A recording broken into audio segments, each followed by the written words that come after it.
আচ্ছা, শাকিব খান তো অডিশন ছাড়াই আপনাকে নায়িকা নির্বাচন করে ফেললেন। গাইস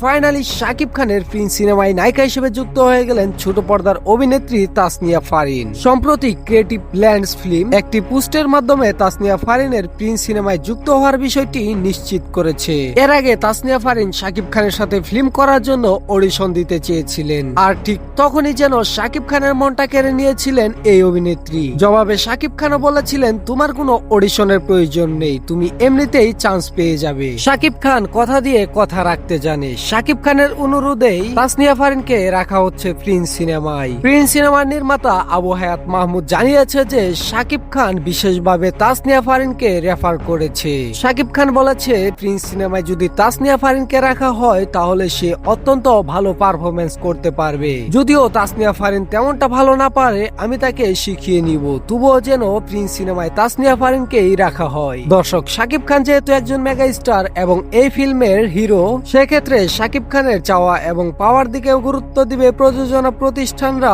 এটাই স্বাভাবিক। তাই তো শাকিব খানের কথাগুলো মাথায় রেখে তাসনিয়া ফারিনকে যুক্ত করেছেন প্রিন্স সিনেমায়। তাসনিয়া ফারিনকে এর আগেও আমরা দেখতে পেয়েছিলাম শরীফুল রাজের সাথে দুর্দান্ত অ্যাক্টিং করতে। আমরা আশা করছি শাকিব খানের সাথেও ফাটিয়ে দিবে তাসনিয়া ফারিন। দর্শক, পার্সোনালি আমি তো চাই শাকিব খানের সাথে তাসনিয়া ফারিন ফিল্ম করুক। আমার মতামতের সাথে আপনি যদি একমত হয়ে থাকেন তাহলে অবশ্যই কমেন্টে জানাতে পারেন। এছাড়াও আপনি যদি শাকিবিয়ান হয়ে থাকেন তাহলে চ্যানেলটিকে এখনই সাবস্ক্রাইব করুন, ভিডিওটিতে লাইক করুন। ধন্যবাদ।